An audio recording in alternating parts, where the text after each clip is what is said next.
extra events coming up, which I'll talk about at the end. But for this last regular seminar, I'm delighted to welcome to Queen's Ciaran O'Neill, again, well known to many people in the room. Ciaran is Usher Associate Professor of History at Trinity College Dublin, and also Deputy Director of the Long Room Hub.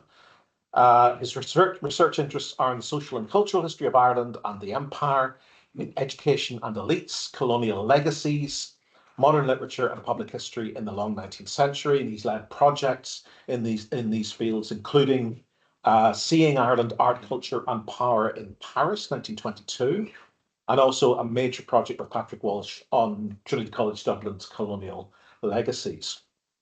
Ciaran's first monograph, Catholics of Consequence, came out in 2014, won the J.S. Donnelly Senior Prize for a book in history from the American Conference of Irish Studies. He edited a very important collection with Finola O'Kane on Ireland, slavery and the Caribbean, which came out with Manchester in 2023.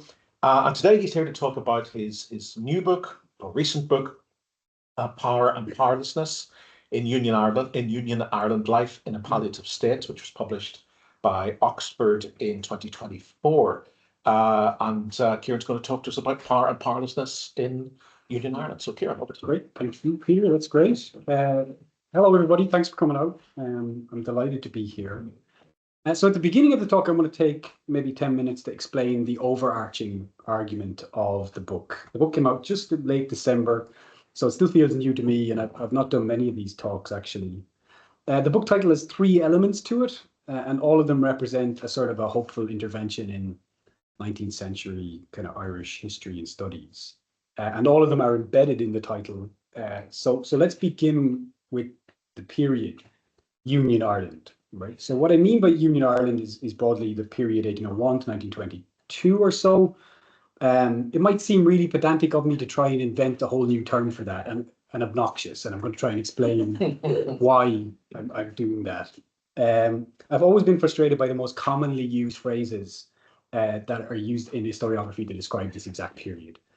These are typically Ireland under the Union, which is maybe one of the most common ones.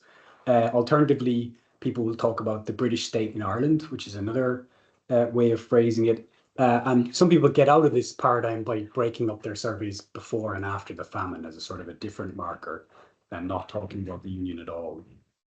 So the reason I have an issue with these phrases is that they sort of render Irish complicity or responsibility for the governance of the island invisible. Those phrases are doing specific cultural work, and the work is that of disavowal and distancing. They undermine the idea of a union, and they qualify and delegitimate any Irish person's role in the creation or the maintenance of the union. So I would argue that the Anglo-Irish relationship is a lot more complex than that. Lots of Irish people believed in the legitimacy of the union at the time, and continue to on the island, even if it was the end result of brutal episodic colonization in the preceding centuries. And in the book, I spent quite a bit of time on exactly that point. Ireland was a colony. Its people were fairly thoroughly colonized. So the phrase Union Ireland that I'm using is my attempt to sort of think inclusively and integratively without denying Ireland's de facto inferior status to England, the United Kingdom, and so on within the United Kingdom. So I have no intention of exonerating people who misgoverned the Irish for generations on either side of its creation. I'm trying to find a more neutral phrase that allows us to sort of contend with both of these truths. So that's the Union Ireland bit of the book title. What do I mean by life in the palliative state? Anyone who's published a book recently would probably have realized that life in the palliative state was originally the first part of that book title. And then the publisher said, you can't do that because of indexing and cataloging. I had to shove it at the end, which annoyed me no end. So that title can be read in several ways, and that's intentional. A big part of the argument in the book is that after an initial phase of securing the island with new infrastructure, new architectures of governance and containment, the state then proceeded to govern it with no real consistent intention of persuading its subjects of its legitimacy. The state, at least as it pertained to the subjects of Ireland, ended up being a sort of half-formed and truncated one that could only ever partly claim to represent Irish people, who were in any case considered often ungovernable and demonstrably treacherous by a high proportion of those people who actually were in charge of governance. Because of this, I argue that the state adopts a sort of a palliative position. That's where the palliative state comes from. Ireland was to be cared for in decline, nursed carefully towards its death. And I will argue that much of what followed in Union Ireland was just that, a sort of a form of palliative care. My title also refers to the idea of a patient as well as the caregiver, palliative relationship being two-way, to the many lives that were lived in the palliative state as in a state of being. So it then becomes very much a history of those people who governed and those people who were governed and their agency within that relationship and power matrix. Their experiences in this palliative state, whether they're a part of the system or simply being governed by it, doesn't matter that much. I'm not interested really in the book in high politics. I'm much more interested in social and cultural history of being in Union Ireland, of being trapped in a palliative state, in the process of enacting or acting out a life in a structurally flawed yet modern Ireland. So I'm going to sort of draw the attention to a couple of visuals. It turns out I'm quite a visual person, and I wanted two strong opening images to help me frame the book. And when they came along, I really sort of reacted to them. Book covers and opening images matter a great deal to how I want people to first encounter whatever argument I'm going to convey over the length of a book. So the first one you'll see, I'll show you a slightly larger version of it, is a contemporary painting by a brilliant Dublin-based artist called Cathy Tynan. And this painting, for me, even though it's from 2019, allowed me to center some of the major preoccupations of the book. There's a dominant structure at the center. That's a Martello Tower, Sea Point in the South County Dublin Bay. The Martello Towers are, of course, fortifications built by the British at the height of their fears of a Napoleonic invasion. About 26 of them stood the coastline of Ireland. It's a sort of a transnational technology that can be found replicated by the British all around the world. You'll find them in Halifax, you'll find them in Antigua, you'll find them in Menorca, you'll even find them in Ceylon. So in an Irish context, the Martello Tower is usually associated with what? I mean, I'm sure James Joyce. Straight away we think of James Joyce from an Irish point of view. So they're often thought of as sort of emblematically Dublin. They connect to that sort of Moore novel of Dublin life. We see them with Buck Mulligan, we see it with Joyce, a perspective. But they're actually anything but. And that's kind of where I wanted to open the book in some senses. The kind of the false idea we have of the local simply being local. This perspective also allows me to look at an Eastern perspective of Ireland. So we're used to looking at the west coast of Ireland always in Irish art, the location of true Irish culture. Right? But, you know, I wanted to kind of slightly turn that around a little bit. And it also gave me Kingsdown in the background, as it was in the time of Union Ireland, and a ship sailing across the Irish Sea. So the image is layered with lots of the complexity I want the reader to encounter in the book.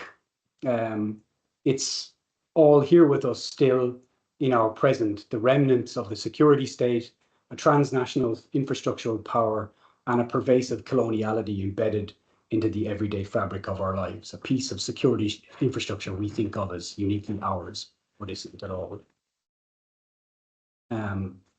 So the other image that I open out the book with, and this comes very early in the book, is this one. And this is an image of the Wicklow Military Road, if you can see it. I opened the first page of the book with this road because no visual metaphor for me captures the convictions of those people setting up and fortifying Union Ireland quite like this one. So this is originally built into the landscape as a road for a very different type of traveller. Now it's part of the Wicklow Way, and it's kind of destroyed by tourists and cyclists and other wonderful people. But back in the early 19th century, it was very different. It was for marching an army through the mountains. And that was important because in the late 18th century, the Wicklow Mountains had loomed over Dublin City at its southern edge as a constant threat to national security, an impenetrable escape route.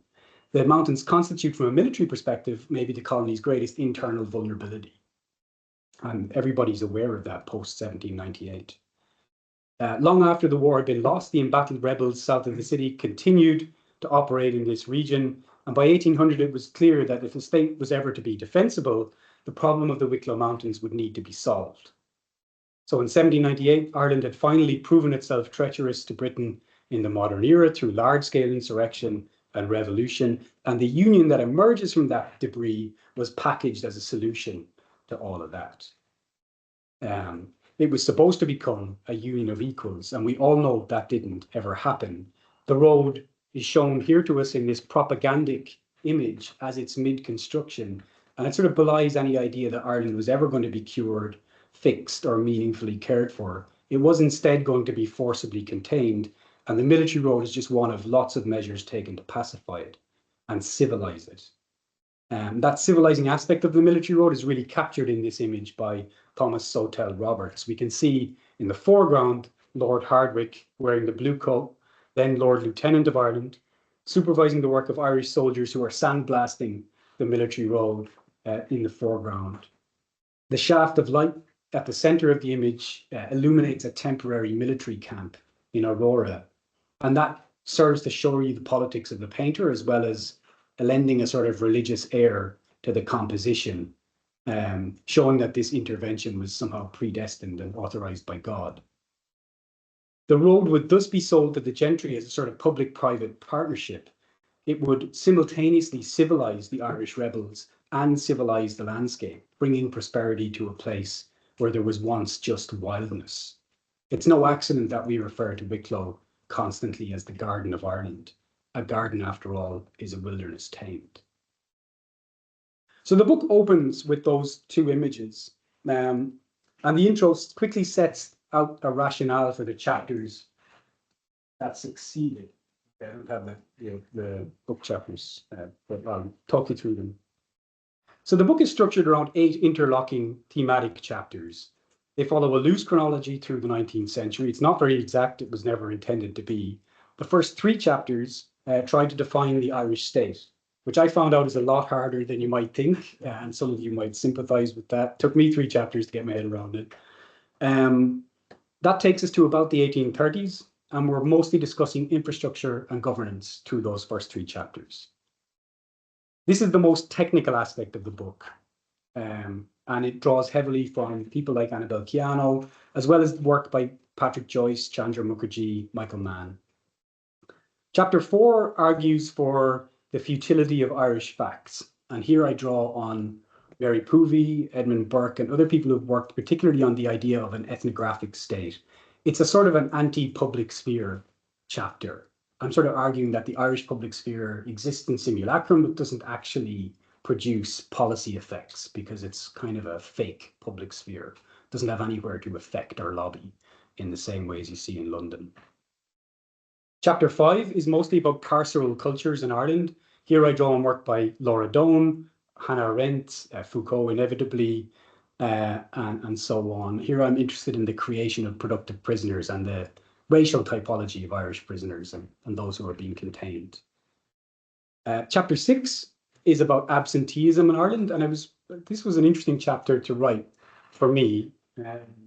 Sorry, I'll just show you some images. This image is of Dublin Castle, and I always say I'm not interested in this part of Dublin Castle, which is the sort of ceremonial ritual part. That's the part that's been written about a lot. I'm interested in the really boring governmental side, which is the perspective from which this photograph is taken. It still sort of exists in Dublin Castle. The Inland Revenue is still based there in that corner.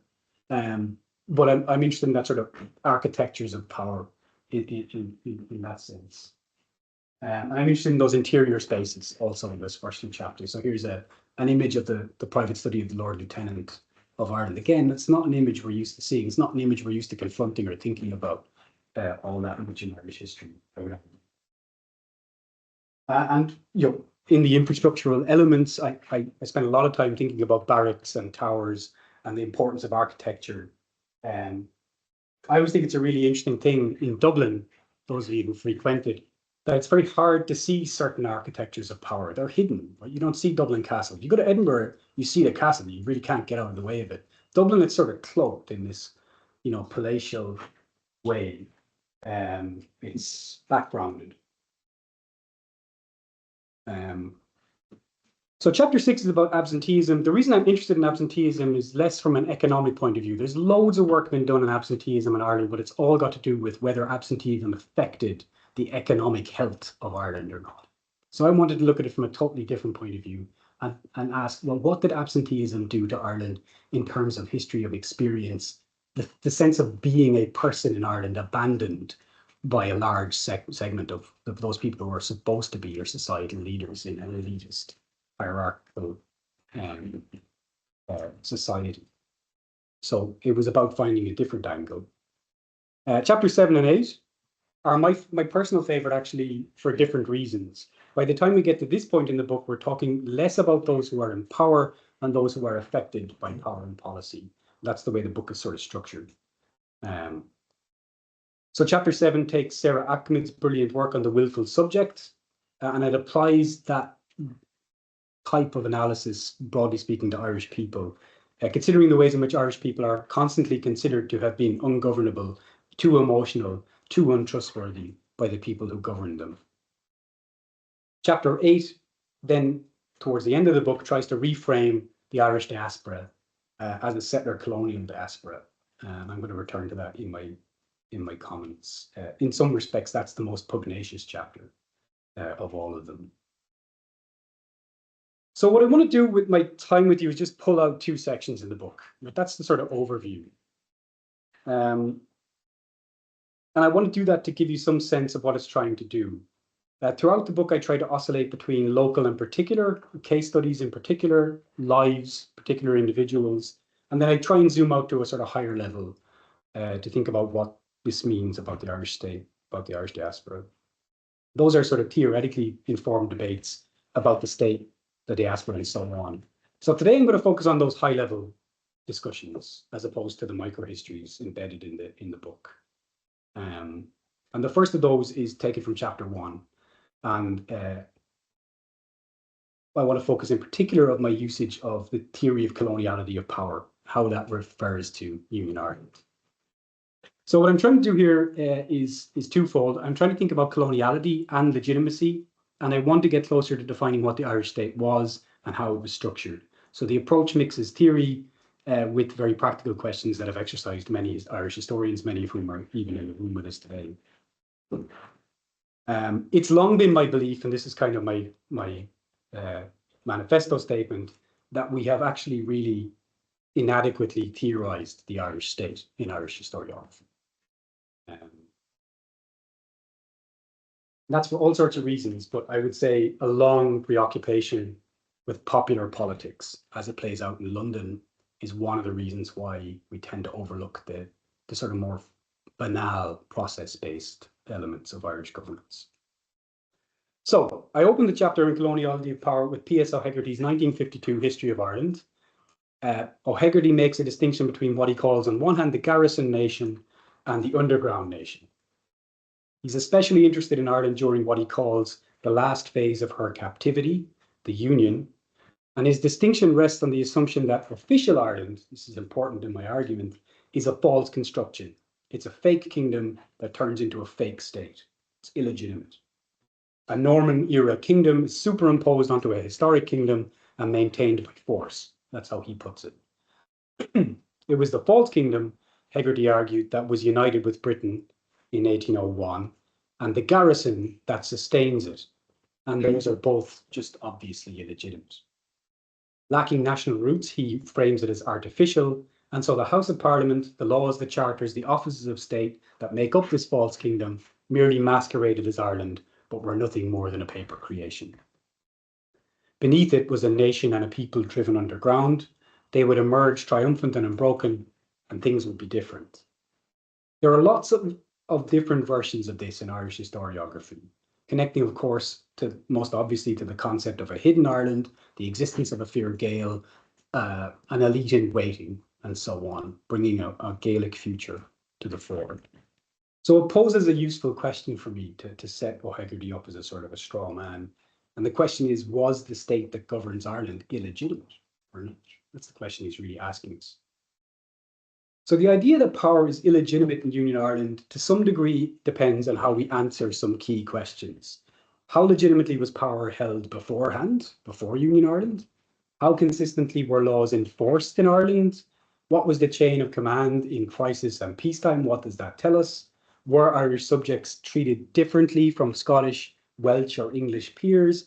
And is this a matter of interpretation of law or discrimination? How do we judge that? To try and answer some of those, I turned to the classic definitions of the state that we all rely on, from Jim Scott back to Max Weber. And I also looked at the local scholarship on the state and who has written about that in Irish history and in political science. So I sketch all that in the book, and I'm not going to go through it here. Most of you know it. So I also turned to Annabel Chiano and his work on coloniality of power, and then onward to the thoughts of Michael Mann, whose work on infrastructure of power I've long been interested in. So let me explain very briefly what their argument is. Chiano's work is concerned with the creation of what we call Latin America. It queries two important processes that impinge on Ireland in different ways. Firstly, the creation of the world in an enduring Eurocentric image after the conquest of the Americas, and the centrality of European-derived ideas of race in relation to that, and the reordering of the world. So Chiano argues that an enduring global coloniality results from the conquest of the Americas, and that I would argue we can position Union Ireland as both a product of European colonial subjugation within this understanding, but also a driver of it subsequently worldwide in the modern period. That fits within his matrix of how power works. And for me, it's neat because it explains to some extent what I want to talk about later. So Germana suggests that during the European conquest of the Americas, there emerges a model of power that had coloniality and modernity as key characteristics. I would argue this also applies in Ireland, as England's first colony, where ideas of race and power developed there are later applied by the English and the Irish in the expansion of the empire east and west. So the idea here is that power relations which are established during this moment of conquest become intertwined with the idea of race, and that coloniality of power is, at its heart, the state of being that comes about because of this subjugation. So coloniality then refers to a long-standing pattern of power that emerges as a result of colonialism.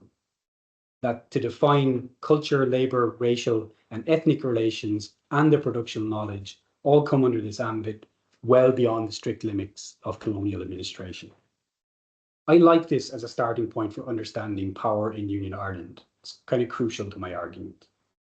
It allows me to emphasize continuities rather than ruptures in Irish statehood and Irish experience. From that point, I also draw on Michael Mann's concept of infrastructural power. Don't worry, this theory bit's over soon, I promise. Okay. Mann's work on infrastructural power allows me to look at the other systemic factor, which is the intense growth of the state in the early 19th century. And everybody who studies 19th century Irish history understands this. It's usually referred to as the revolution in government. And back when Oliver McDonough was writing Irish history, it was a major feature of English and British history. It's been revised more recently in Irish history by Peter Gray, Theo Hoppin, Virginia Crossman, lots of people. We all have to deal with this if we're writing about the state. So Mann, in his work, argues that the state seeks to make itself pervasive by making itself useful and omnipresent, right? That growth in the state is what he's interested in. He says that it's the capacity of the state to penetrate civil society and to implement logistically difficult political decisions throughout the realm. So what that depends upon is the amount of power the state can lay its hands on. So a modern state with weak military power, but strong identification amongst its population, that can be a very strong state. He creates these ideal type states, this is all very political science, into four categories: feudal, imperial, bureaucratic, and authoritarian. A feudal state is weak on both counts. It's militarily weak and it's structurally weak. A despotic or authoritarian regime will exhibit a high degree of control over civil society and a high degree of bureaucratic control, and it will also exercise violence very publicly. A more bureaucratic state, which is what I'm arguing Ireland more or less corresponded with, will background its monopoly in violence, but will use it occasionally. So this is infrastructural power, essentially, the conditions which are necessary to shape the conduct and so on. All of this brings us back to the question of legitimacy, which is where I started with, and the extent to which we can say that Ireland was governed fairly or not in Union Ireland. And it also begs the question, who governs Ireland or who doesn't govern it? So, who doesn't govern Ireland? Now we're back into sort of history proper. We can rule out most elected Irish politicians.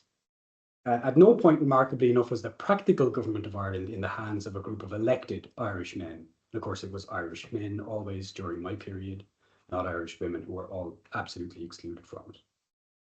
From 1801, Ireland is heavily represented, indeed excessively so, arguably, in the House of Commons and the House of Lords.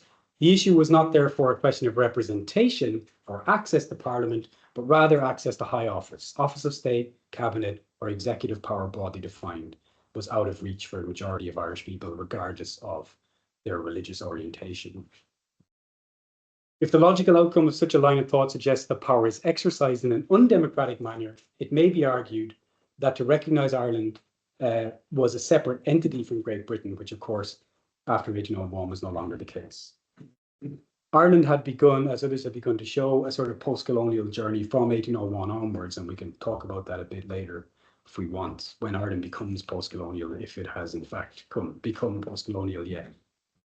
So technically, therefore, Ireland is democratically governed at a national level by the conventions of the 19th century, but it's not at any point governed fairly. That's key argument for the book. Only in 1898 did any measure of local democracy come into being. Irish Catholics did not generally govern Ireland. Irish women did not ever govern Ireland. Irish Presbyterians and other minority faiths did not generally govern Ireland either. And only some Irish Protestants did. This fact helps to preserve that coloniality of power that I'm talking about at the beginning of the book. The enduring structural inequality created by the colonial subjugation of one set of cultures and people by another. This situation is not unusual in other multi-ethnic states in Europe, and this is where we need to compare the Irish experience to elsewhere and can do so productively. So lots of Habsburg Empire historians like Gary Cohen and others have argued that the perceived inability of the Habsburg Empire to fairly govern or accommodate the national aspirations of its many constituent people hobbled it by the 1890s. The intense and particular regionalism of Imperial Germany has also quite dense historiography in this respect, and scholars have long accepted that instead of focusing on a hypothetical unitary state that did not exist, like the United Kingdom of Great Britain and Ireland to some extent, it's much more helpful to think in terms of multiplicities and the particularity of state development across regions as being recognized as separate in practice, which is kind of what happens here. You have the rhetoric of union, but you have separation in terms of practice and the applications of laws. Something similar can be said for Union Ireland. So for the rest of the chapter, I very practically try to map those structures of government, right? And this is really basic stuff, but then it's kind of surprising in some ways that there isn't really a map of it. So I differentiate between local forms of power, which are dominated by landed and usually Protestant elite families, essentially a Norman and colonial system of town and county governance. This is kind of really nerdy administrative history, which I'm ashamed to say I got very into at various points. I also try and map executive levels of power: Chief Secretary, Viceroy, Irish Office in London, and Undersecretary. There's a kind of spatial element to this analysis. And then lastly, I look at modern forms of power from the poor law onwards as being in some senses competition with those two other forms of power.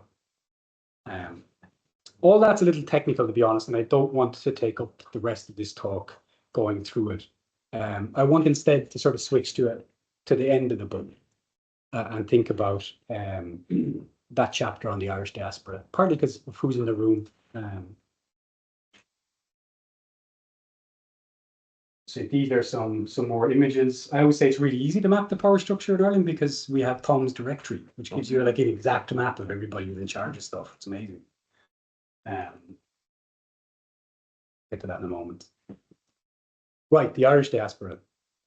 So over the weekend, in fact, just today, I snapshotted this, put it up here from the train up here, from the Irish Times. So over the weekend, several Irish newspapers have noted that there are now more than 100,000 people born in Ireland living in Australia. really interesting to watch that coverage. I feel like I could have plucked this particular headline and article out of an Irish newspaper at any point in the last 25 years. Right? The figure has doubled since 2000, and the coverage tends to accentuate positive aspects of the pull factors leading to outward migration from Ireland, as well as the opportunities which are on offer in Australia. This is taken from today's Irish Times, but like I say, it's a consistent feature of how we cover our contemporary diaspora. So in the book, I somewhat, I suppose, well, I mean, one of the things I'm trying to do is cut through that uncritical understanding of that diasporic map. So I begin by saying that the Irish diaspora was and is deeply connected to patterns of European settler colonialism, indigenous dispossession, and the exploitation of material and economic resources globally, right? It's sort of a strong statement, and it doesn't get any less strong after that. The presence of hyphenated Irish people worldwide maps directly onto that map of the European colonial project. And yet the Irish diaspora is rarely conceived of as an explicitly settler colonial diaspora. That's really important, I think, for my argument. It's a history that in some respects the Irish refuse to see within the contemporary structures. Yet it affects modern Irish migration patterns to the present. There's a reason why 100,000 people are in Australia, not somewhere else. Less than 10% of Irish-born migrants move to EU 27 countries, preferring instead to move to Australia, Canada, or the United States. Even in the most recent spikes of outward migration in the last 15 years, that's very much the case. There are several factors for it: linguistic conservatism amongst Irish graduates, the attraction of English-speaking cultures with historically open borders for Irish people for reasons I'll expand on. But it's also simply a product of generations of cluster migration that directly relate to the conquest and settlement of those colonies by British and Irish people since the 17th century. Furthermore, the hyphenation of the Irish as Irish American and Irish Australian, of course, speaks to a key aspect of this inability of ours to see what is obviously a settler colonial history. The resistance of higher status colonials within those colonial environments to Irish assimilation within the white settler empire. In other words, the hyphen shows that we do not fully assimilate, right? It's still a mark of discrimination. Many people that get hyphens are those who continue to be experiencing prejudice into modernity: African Americans, Latin Americans, Irish Americans, and so on, either Catholic or of colour. This is our rudimentary understanding of who still gets hyphenated. So this feature of the white settler empire provides the Irish with a convenient sort of get-out clause. The idea that the Irish are sort of inescapably involved in the domination of other cultures and the erasure of indigenous because of the push factors out of Ireland. That's not completely invalid, but what it creates is a sharp distinction between a more rigorous tradition of academic histories of the Irish abroad, ones that centre the Irish as settler, colonial, and so on, and a popular history, which is much more pervasively pro the idea of Irish people, and broadly speaking, corresponding to what you call a contribution history of diaspora. The fact that Irish people are often considered settlers of last resort by the British and other European empires renders them less visible, both to themselves and sort of less culpable as settler colonials. So I want to think about that a little bit more. And I want to think about the language that's used in historiography when we talk about the Irish diaspora, both present and historic. So it's become commonplace in recent years to refer to the vast Irish diaspora in terms of capacity, potential, and resource. Indeed, it is one of the great ironies of Irish modern history that the descendants of people labelled as surplus people or an encumbrance in the period of our greatest human export would later become constantly referenced in state literature as perhaps Ireland's greatest resource. The Irish government has been doing this at a state and diplomatic level for decades, since foundation, arguably, and it's become an enshrined and elliptical feature of our heritage and tourism sectors. Those of you who are old enough to remember the gathering debacle of 2013 will remember that sometimes the diaspora pushes back against this idea that you're just there to spend money in Ireland as tourists. This is all a stark turnaround from Union Ireland, when the diaspora is consistently conceived of as a threat, not a resource, to national security. and for some, a violent and regressive break on the wheel for those advocating for increased self-government, home rule, and so on. So for most of our modern history, our diaspora has been conceived of as either a resource or a threat, but rarely, if ever, has it been framed as a product of land grabbing in the so-called New World. And so what I'm trying to sort of jam in there is that we need to start talking about it in that way too. I don't expect this to be a popular, certainly not a good bar stool opener anyway, that's for sure. But the figures tell their own story. Between 1815 and 1922, 7.5 million Irish people leave the island of Ireland. Most of them will never return to reside there permanently. In the same period, 14.5 million people leave Britain. So that's 22 million people. That's a percentage of the overall figure of 60 million people from European countries, broadly speaking, going to the New World. So the Irish are a massive proportion of those sectors. The Irish had been early adopters of the model, and crucially, it cuts across from Ulster Scots to Catholic and every other form of religious observance in Ireland. It's not unique to Ulster Scots. It's not an Ulster Scots story. It's an Ulster Scots and Catholic and Anglican and everything else story. By 1700, about 400,000 British and Irish settlers had crossed the Atlantic. So it's foundational. By the time of the Union, some estimates place the number at about 1 million. So the mass movement of Irish people is a modern phenomenon with complex early modern roots. I'm not eliding that, but they're also deeply entwined with that colonial project. And actually a continuous or broad-ranging definition of what colonialism means to Ireland is what we need to understand, that these things are all connected to each other. Atkinson, amongst others, have noted that the migration of the Irish takes place during the greatest period of land theft, cultural pillage, and casual genocide in world history.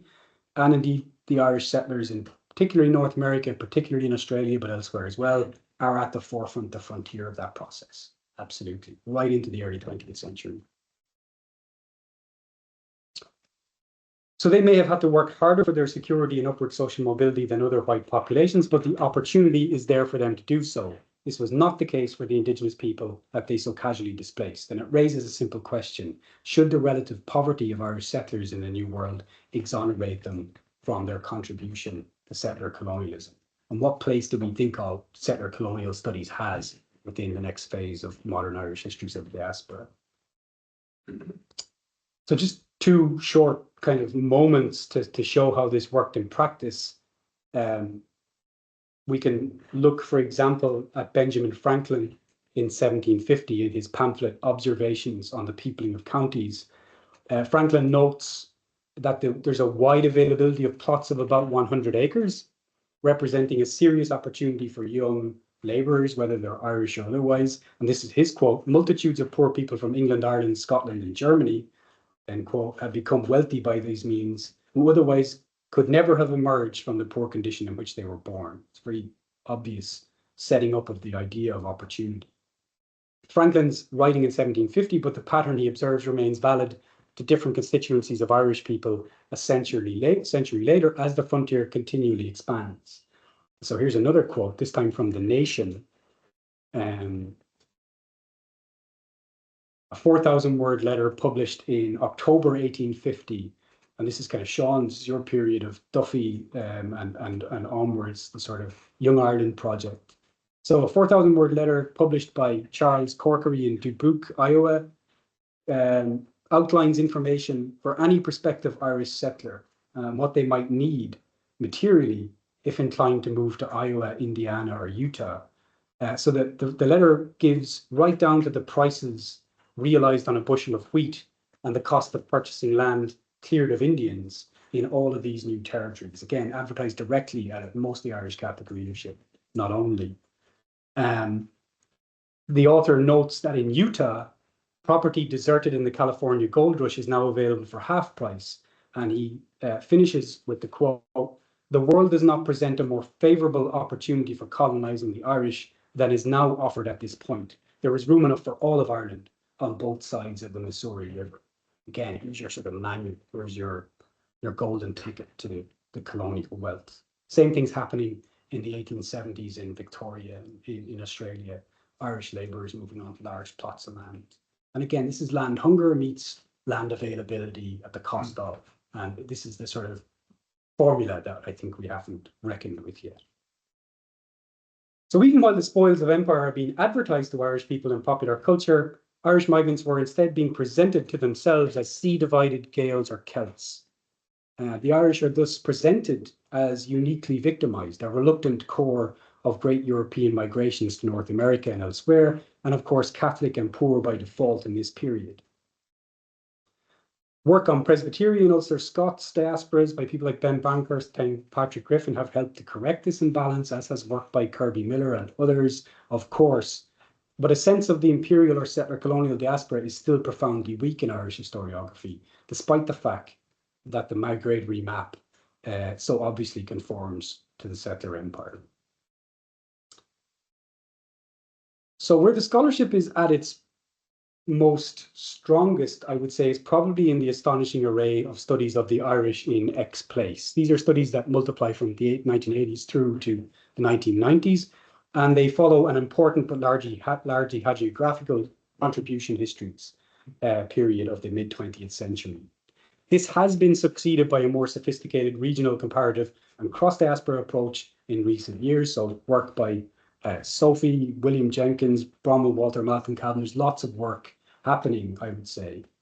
And we're beginning to see more of the middle-class migrant, more of a spectrum of Irish engagement with the empire. So what am I advocating for here, really? And I'm drawing to a close because I'm kind of coming up on time. Really, I'm advocating for Irish and Irish diasporic histories to start referring to the Irish as settlers, where appropriate, just directly settlers, and to consider that within a world of settler colonial hierarchies. And that the Irish need to be understood as joining descendant settler communities, not simply value-free landing bases like Australia or Canada. To understand that a GAA jersey on Bondi Beach symbolizes something other than a value-free export of the glorious Gaelic games globally. And I do love them, so that's me to say that. The historic Irish positionality as an economic semi-periphery, non-dominant European kingdom or colony is not unique. The idea that we as a discriminated against group contribute to European settler colonialism is in fact an identity we share with, amongst others, several Nordic regions, modern-day Italians, and several Eastern and Central European nations, all of whom were colonized before they colonized. We're not unique in any way. Regarding these as something other than simply settlers of last resort or inescapably oppressing other people, reframing them within a world of racial hierarchies and spectrums, all of that would place the Irish much closer to the top of a spectrum of racial hierarchy than any person of colour. And this Irish ignorance of membership of white privilege, white supremacy, take your pick, all of that comes at the expense of others. And I'm arguing it's a key question when we stand back and think about power and powerlessness within the context of the Anglo-Irish relationship. There's a broader context to Irish experience in the 19th century. Okay, I'm going to conclude because I'm at my limit. So the book's usefulness, if it has any, is that it seeks to constantly rethink the matrix of power in Ireland as it pertains to individuals and groups. There are long sections embedded within it about Mincarey at the Puck Fair in Killorglin. There are long sections on Irish tenants suffering physical and other forms of neglect because of absenteeism. There are sections that try to understand the mentalities of those people who governed from Dublin Castle. And there is a section at the end which considers at length the opinions of lobster fishermen about the political economies of independence. What I've given you today amounts to just two of the bigger debates that I'm trying to raise about the nature of the Irish state and the nature of the Irish diaspora. But my hope is that it engages in even more granular ways with the work of many people sitting here in front of me. So thank you for your attention.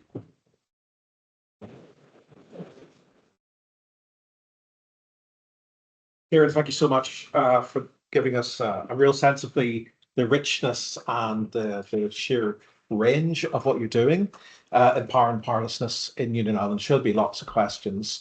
I might maybe just kick things off by asking a question about how you can bring together perhaps the two parts of your presentation there about the states and state structures and about Irish settler colonialism. And it kind of takes us back to the question that you asked right at the start. Does and can the Irishman have power in 19th century Ireland? And obviously there are a number of scattered officials in senior positions in the state. We can talk about Dublin Corporation perhaps, but largely no within the state itself, but yes within the settler colonial space. Yeah. Right? You mentioned Charles Gavin Duffy, but there are numerous others. John O'Shaughnessy, Yeah. Prime Minister 3 times of Victoria. In Canada, Darcy McGee is a kind of key power broker in the process of confederation. So the Irish, more specifically, the Irish Catholic middle class man can aspire to hold power within the British colonial space, but potentially that also opens questions about the potential legitimization of the Union state within Ireland itself, if it becomes imaginable to seize power, to capture the state through the politics of home rule, and to make it more like the settler colonial regimes in Victoria or in Canada, which is very much part of much of the kind of home rule rhetoric. Yeah. So I mean, my question really then, I mean, is that a fruitful way of connecting those two parts of what you're talking about? No, I think it is. I think that it's interesting. There's a few books come out on the political project of home rule, and it's imperial import in a sense, right? And we've seen that from Paul Tonnen's work right up to Shane Lynn's recent book and Christopher Marash's recent book. There's lots of stuff coming out, and really what that shows is that the Irish Home Rule Project is in constant dialogue and being repositioned and reframed by Canadian, Australian, and later South African sort of comparators. And they're all feeding from each other in some respects, because the project is in each place to game a system so that greater local advantage can be had from it. But very few people within a home rule political understanding in the late 19th century is really advocating for the collapse of the British Empire. I mean, that kills the dream. The dream is to profit more from this. And that's a sort of consistent thing I would say cuts across loads of the research I'm doing, is understanding that opportunity and comparative dialogue is the key to understanding political culture and life in 19th century Ireland. Myself and Carly Keogh recently did a piece of work which looked at the colony of Cape Breton in Nova Scotia. And what distinguishes the colony of Cape Breton, I promise this connects somehow. What distinguishes the colony of Cape Breton in Nova Scotia is that it's entirely peopled by Irish and Scottish Highland Catholic colonizers who remain there on the plots of land right down to the present. And there's a small Acadian community, but basically it's a capture by these otherwise settlers with limited opportunities to capture a sort of colony and capture the balance of power. Here they find it in Cape Breton. And so, this kind of goes back to an Atkinson mode of understanding the diaspora. I'm not saying I'm inventing anything new with this idea, but I think we have to take opportunity and agency much more seriously. And the constant designation of the Irish migrant as one that's exiled without opportunity and constantly lamenting for home, it just doesn't stack up when you look at the lives that were lived. Yeah. So I think that pertains both to the Home Rule Project and the settler colonial life. Yeah. Thank you. Yeah. Question at the back. Yeah. Are you saying that the Irish colonizing America so successful because they don't assimilate? That assimilation gives them power. With that power, they're able to kind of get a certain amount of, you describe as agency, go and extend that power within this new country. Yeah, I'm not really saying that their hyphenation, their visibility is evidence of their success, right? In some respects, it's really evidence of the limitations of the success, the ceiling that's there for them, as opposed to a Swedish American or a German American or English American. And that's what hyphenation normally means. It's the idea that you take on hyphenation as a badge of pride. It's almost a kind of a retrospective way of claiming power despite being prejudiced, experiencing prejudice. So I wouldn't. No, I'm not arguing that. Is essentially my answer. Yeah. It's much more complex than that. But I am saying that hyphenation is not evidence of absolute limitation. It's not that, and we need to stop thinking of it in that way. The Irish aren't sequestered in ghettos in the cities only. The Irish are present at every frontier, at every phase of the frontier, particularly in the States, but everywhere. Yeah. Thanks. Yeah. Movement of the Irish movement. Yeah, recently I did a bit of work on Irish Choctaw relations. And usually Irish Choctaw relations are presented as a relationship of affinity, right? Shared. Problematically, and this problem was what I was trying to work my way through. Like, if you look at the history of Irish Choctaw interactions, like it's a constant presence of Irish, both in the Ulster Scots period and then the majority Catholic inward migration. It's like constant brutalization of the Choctaw and every other Native American group that neighbors them. So there's a reckoning there, I think, with how we talk about our diaspora and the actions of that diaspora, and it affects also Irish history. Those things all have their own histories, but they affect also how we see it from here. Yeah.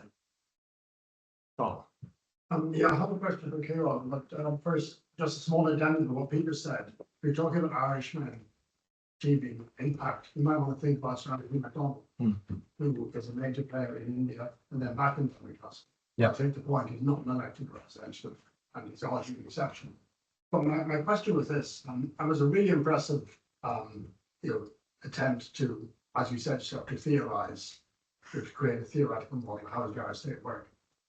The problem with theorizing is it isn't great at coping with social change. And you're talking about 120 years. Yeah. So I'll give you a concrete example. How do you fit into your model the work of Elizabeth Malcolm and W.J. Lowe on the Irish police, where you start off in the 1830s with essentially a bunch of jobs, young men hired to be a military force. And you end in lots of middle-aged married men pedaling around their bicycles, taking a census of noxious weeds. Completely unprepared, but the Delegate just overtake them after 1919. Surely, there's a change there in the practical operation of the Irish state and the face the Irish state presents to those it rules that doesn't really fit into your model. Yeah, fair enough. You're right. That's always it's the sort of old adage: you're either a lumper or a splitter, and theory only gets you so far. So the question on policing and colonial policing, right? Like, so when I used to teach this, I used to always bring the work of Clive Elmsley into dialogue with Lowe and Malcolm, and then the work of Sean Gannon's actually interesting, kind of a new addition to that. I suppose, in some ways it proves some of what I'm saying. So I'm going to do the classic thing now, which is some ways go around your question a little bit and say, the model of policing we have as the Irish Constabulary turns into the Royal Irish Constabulary can be understood in some respects as initial evidence of the colonization, right? The domestication of that police force and its then export worldwide is coloniality in operation in some respects. Right? At least my understanding of Keanu's theory is elastic enough to allow for us to understand that dynamic as not separate and not in conflict with each other. So yeah, I would see, some of the lazy connections between sort of Irish police people in Palestine and Irish police people, Irish police in Dublin at the same time. It's flat and it's not easily compared. These all have different trajectories, and each police force necessarily adapts to its local conditions. So yeah, I think it's not as much of a problem as you might think for what I'm arguing, but I take the critique. Yeah. But the policing that's exported to Palestine in the 1920s, the Black and Tans and Auxiliaries, sure, not the Royal Irish Constabulary of the 1890s or early 1900s, right? Who, as I say, were really not up to the job initially. Sure. They grew teeth as the conflict continued, but initially they really weren't prepared for what it was. Yeah. Although So, I mean, the export of something trialed in Ireland, the Black and Tans, in this sort of more brutal form, I mean, that is then sort of an incoming rearticulation of power, right, from the center. That's how it was understood, at least from my reading of that period in history, by those who were experiencing that brutality. So in a sense, its reappearance elsewhere at a frontier to suit the British at the time, it's not a surprise, and is connected. Yeah, well, this might take several points to actually work through, Sean. But yeah, but thank you. I will think about that. Yeah. Peter? Yeah, thanks very much. You might to split the Irish and Britain, because I know obviously they're much lesser numbers than the much Americans here, but still significant. I suppose there are problems that you kind of categorize what you're doing. So do you, I mean, maybe you're not extensive, do you consider it? Yeah, I don't go into large in the chapter in diaspora. I don't focus on them, but it's a really good point. It's in some senses what always happens to the Irish in Britain, right? You know, because even though it's an enormous block of people, they sometimes get lost in your imagination as being somehow like still within the same jurisdiction. Therefore, you can generalize about them. So, like one of the books I read, and I do use this in the chapter, is John Herson's interesting study, Divergent Paths from 2015. And what I loved about that was that John's talking about a completely out of the way community of Irish in Britain, and he's really focused on middle class life patterns in there. And I actually think of all the stuff I've read, that's the one that's impacted me the most. I know the Frank Neal and the sort of longer history of the Irish in Britain, but I think in some respects the Herson approach is what I was trying to do with thinking about Australia and elsewhere. Yeah, but yeah, you're dead right. Yeah.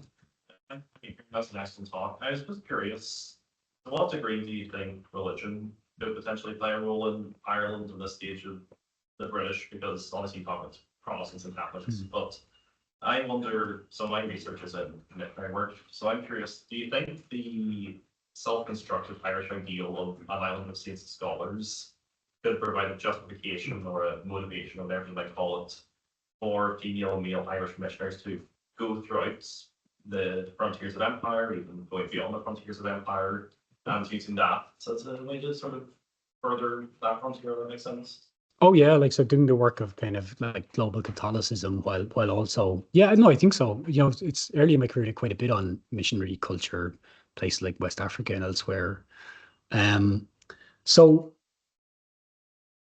the thing when you're looking at missionary culture, you'll know this very well from your own research, is that there's always versions of it that are Catholic and Anglican and every other form, right? So, and often competing in the same territory. So recently I did a bit of work on Trinity, which had two different missionary kind of outfits, one in Chota Nagpur, which has been done quite well by Sarah Hunter and other people, and then another one in Fujian in China. I like, because I got drawn into this story of Trinity's mission in Fujian, which was quite elaborate, you know, I quickly started looking at all the Catholic missionaries that had come through there as well at the same time. So what you're seeing is like in some respects, a local turf battle played out in an imperial or colonial context, but also one that is much bigger than the question of Ireland, right? Because I mean, Catholic Church and its missionary culture is much bigger than that. So I think that's why you see people end up looking at missions rather than missionary culture, because it becomes so absolutely enormous. And you know, when you read the work of Colin Barr and other people, you can see just how big it can get. So the best of luck with your work. But yeah, of course there's a religious dimension. The 19th century is everything is understood religiously. And you know, it's funny when I started this book, I started teaching this book as a course back in 2012. It's where it first came out of. And my goal was to try and create a 19th century history that didn't simply end up kind of foundering on the rocks of land, popular politics, and religion, just as it's inevitable sort of like foci. And that's produced a very different sort of book. Whether it's useful or not, time will tell. But that's where it comes from. Yeah.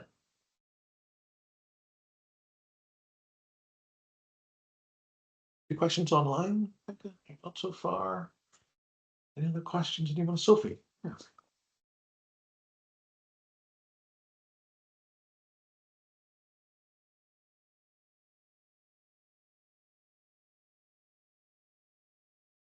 Yeah, it's another layer. Yeah. Yeah.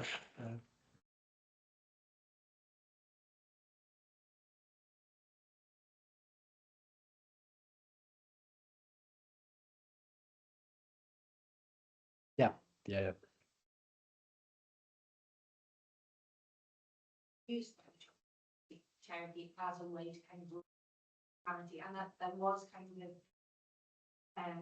parallels drawn. So I suppose, where is the line in your view between the Irish in Ireland and the Irish in the diaspora? Because people are seeing distinction as people see a distinction nowadays. Do you think the famine is where that kind of is, or? Yeah, I suppose I'm led in some ways by that brilliant book Peter O'Neill wrote a few years ago on famine Irish as sort of understanding the importance of the famine as the foundational narrative within sort of American racial state. I was really convinced by that argument, because I mean, anybody who spent time working in the States or even working within the Irish studies frame in the States understands that in popular culture understandings and to some extent in the historiography, the famine is the thing that you keep on coming back to as an acceptable Irish origin story. It has a utility. It's instrumentally important. Like if you want a really lazy shorthand here, it's the reason why we can remember Barack Obama as Irish because he has a famine origin story, but we really don't want to think of Michelle Obama as Irish because she has an Irish ancestry that connects back to slaveholding. So an unacceptable Irish origin story. So I constantly come back to that. I mean, Biden's visit here was just an orgy of that type of rhetoric, you know, but it doesn't work for everybody. But as soon as it's found, as soon as you have that one ancestor, that's enough. It's Obama, here we go with an apostrophe, and there's plazas in Moneygall and all sorts of kind of farcical, outcomes. So I don't know if that answers your question, but yeah. I could talk about the Choctaw thing at length, but Oh, please do. so I just published an article on it in Settler Colonial Studies. You can see this is a strong preoccupation of mine at the moment. And the very briefly, the chapter or the article basically rests on data which is scraped from a GoFundMe from 2020 to about 2024. And why I was interested in it was 30,000 Irish residents donated almost $3 million to the Navajo and Hopi. And what was interesting to me was like a lot of them left a reason for it online, and so that gives you a huge database of what people think they're donating for. And most of those donations were historically rationalized. So most people were either conflating the Navajo and Hopi with the Choctaw, really problematically, or else they were in some cases able to say, well, this is in honor of the donation of the Choctaw to the Irish during the famine, right? So that was a huge proportion of the donors. And what this sort of gave me is a whole data set of how Irish people, not just Irish historians, as wonderful as we are, but regular Irish people, with actual lives that aren't tragic, how they see this affinity and solidarity between indigenous cultures in places where the Irish are prevalent. And it also gave me a data set on how Irish Americans, Irish Australians, who also donated to this quite heavily in a viral phenomenon. So the whole article plays around with this idea of a sort of a structural ignorance within Irish diasporic culture and Irish culture, connected but separate, as Sophie says, a kind of a structural ignorance about our actual history relative to indigenous cultures. And again, there's a lot to say about that, but I just wanted to sort of present it rather than sort of be very judgmental about it. But just, if you go through the 30,000 people and their donations, about 3 of them say that, and the rest of them say this is for the famine. Ireland never forgets. So there's a kind of, I suppose, a post-colonial sentimentality kind of at the heart of that response, and the creation of memorials. So I called it Choctaw Gift in Littleton and County Cork, etc.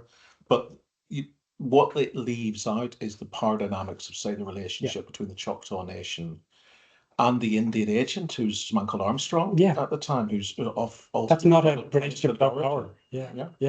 And who is the interlocutor between the American, the American relief campaign for Irish famine assistance and the Choctaw Nation. That's not to kind of, to deny the points that Annalise makes very powerfully. No, it's a about good how book, the actually. Choctaw themselves appropriate that and describe it in their own newspapers at the time. But there is that power dynamic, I think, which is just suppressed because it doesn't fit with that sentimentalized interpretation. It's a really important point. I mean, to some extent, the fact of Irish solidarity is a useful political tool for the Choctaw, both at the time of donation and arguably now. So, and that's not something to be dismissed, and I'm not trying to do that, but it reveals something else as well. Yeah, what we remember and why. Yeah. Okay, any other questions? I might then just maybe ask a final question, and that is, life in a palliative state. I mean, it's a great metaphor and a really stimulating one, the idea of Ireland as a palliative state. And having read through the book and enjoyed it thoroughly and learned a lot from it, my own reaction to that is that this seems to fit best for the later stages of the Union. I mean, you talked there at the start of your presentation about the security states and the building of the military road, the Martello Towers, thinking about the kind of middle decades of the century, the kind of famine decades, when, in terms of the doctrine of governmentality and the structures of the state, there is, I would argue, a kind of ameliorative vision on the part of administrators like Charles Trevelyan, and much of the kind of Whig governments, even feeding through into Gladstonian liberalism in the 60s and 70s.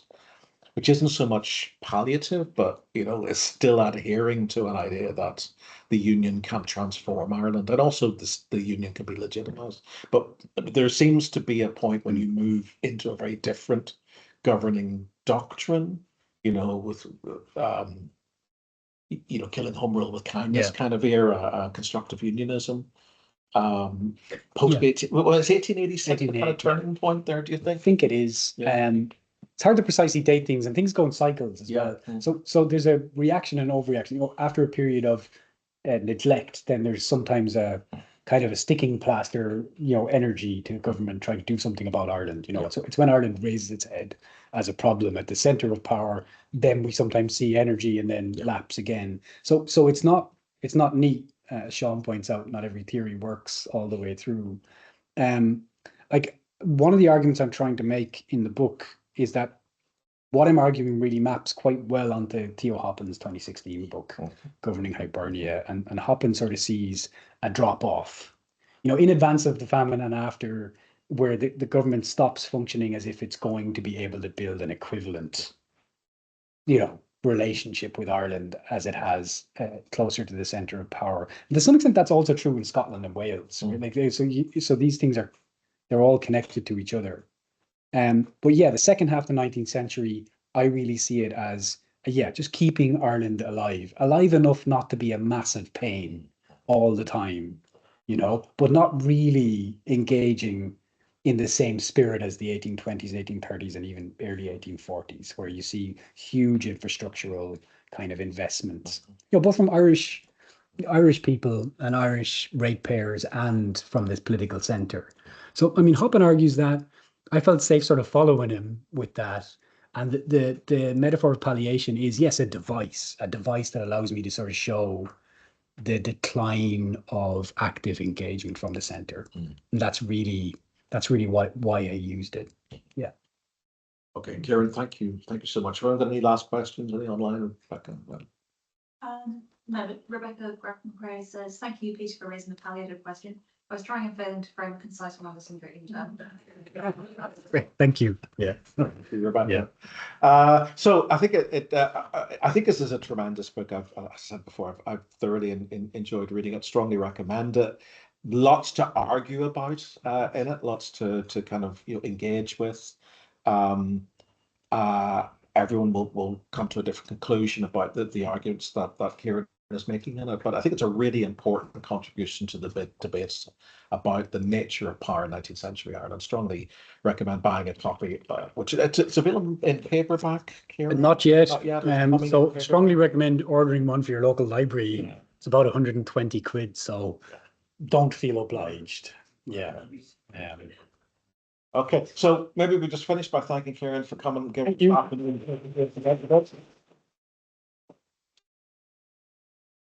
Great. Brilliant. Thank you. That's great.